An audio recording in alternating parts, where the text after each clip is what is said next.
children, it's Grandma Carla, and this is more of Missionary Stories with the Millers.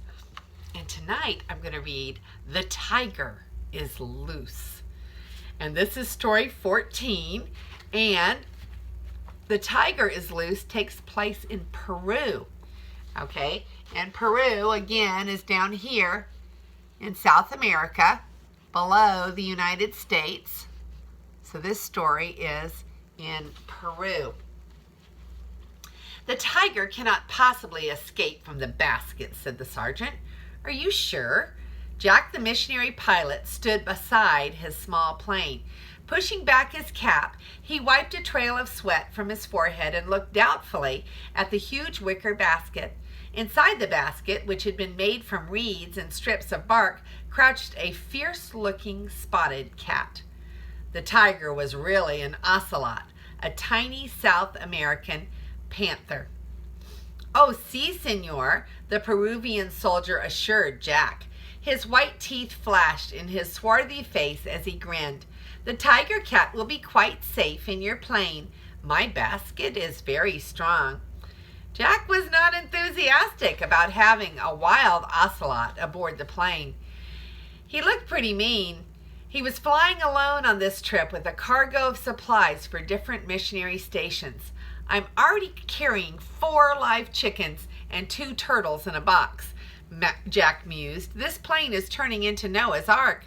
But Jack remembered the missionary director's rule. Always cooperate with the government people whenever possible. We are in their country by permission to preach the gospel, so be courteous. Yes, I will take your tiger along and deliver her to your friend, Jack agreed. The 2 men loaded the big basket behind a back seat. The plane skimmed lightly over the river on its pontoons and rose into the air. Jack was flying one of the small fleet of mission planes, which soared daily over the most savage, dangerous jungles of South America.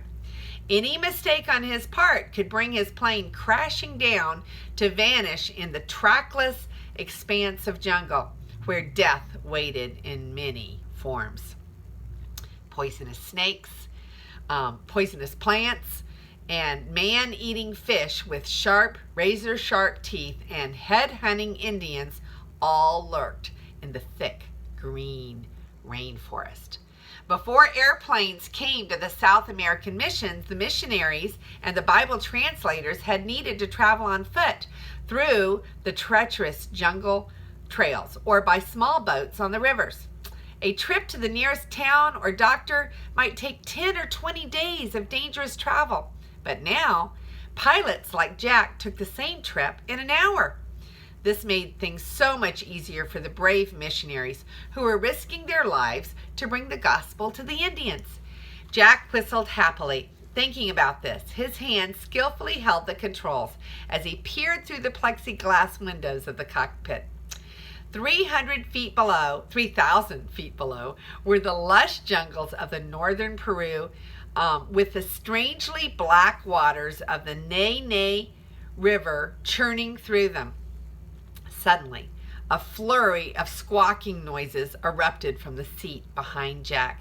It sounded just like the noise of chickens that had made on his father's farm the time a fox had crept into their hen house late at night.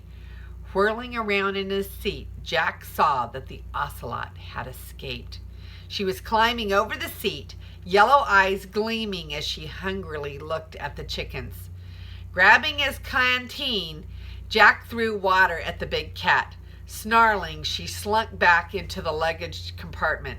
In just a few moments, though, she started over the seat again. Frantic, the chickens flopped their wings and fought to free their feet from the vines that tied them together. Jack hurled his empty canteen at the cat. He missed, and the ocelot pounced, landing in the seat beside the chickens. Snapping the weed vines around their feet, the panicked chickens exploded in all directions. Their wings beat against the windows, and in Jack's face, as the ocelot stood up on her hind legs, sharp claws swinging for a drumstick. Feathers flew everywhere. Jack forgot all about flying the airplane and began grabbing for chickens, but it was no use. The ocelot soon had a chicken trapped on the floor under Jack's seat, and he could hear its sharp teeth crunching on flesh and bones. The plane was 3,000 feet up in the air, and no help was near. What could Jack do? Would the ocelot be satisfied after her chicken dinner and sleep for a while? Or would she decide to hunt for more meat? Slash! One tawny foreleg, tipped with steely claws, shot out from under the seat toward Jack. For an instant, the ocelot's claws hooked into the pilot's pants and then tore free. Jack's pounding heart seemed to be squeezing the breath from his lungs. The tiger was hunting him. With all of his might, Jack kicked back at his enemy. She howled a blood-curdling cry of rage that filled the small plane. Lord, what shall I do? Help me find a place to land. Jack prayed desperately. Looking out the window, he spotted a small settlement by the river below. Jack rolled down the flaps of his plane and began to circle around for a landing. Kicking the cat with his heels every time she reached for his leg, he finally got the plane down to the water. A crowd of dark-skinned men appeared as Jack taxied the plane up to the bank. "Help!" he shouted out the window. "I have a loose tiger cat in here." A dozen men jumped onto the pontoons at the same time, all trying to see into the plane, which began to sink. "No!" cried Jack. "Not all at once." The men jumped off again, and their leader sent for a coil of rope. Soon the angry ocelot had been lassoed and safely tied up. Sighing with relief, Jack thanked the Peruvians. "Oh, it is nothing," the leader smilingly told Jack. "We are just so glad you landed here. One of my men had a heart attack this morning and may die if we cannot get him to the hospital. Will you take him along to the city?" "Of course I will take him," Jack agreed. So the Lord had a purpose in allowing the tiger cat to break loose, Jack mused as he helped lift the sick man into the airplane.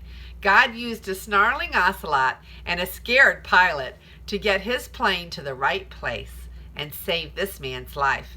Less than 2 hours later, the sick man was safely in the hospital at Iquitos. The army officer had his ocelot, and Jack was on his way back to the mission at Yarencocha. And here's the historical note. Jack the pilot was Jack McGuckin of Wycliffe Bible Translators Jungle Aviation Service. This incident happened in the 1960s when Jack was on one of his first missionary flights in Peru. So he was a fairly new pilot when this happened, and that is a really cool story, how God can even use some real surprises and scary moments to accomplish his purposes. So this is Grandma Carla, and I love you.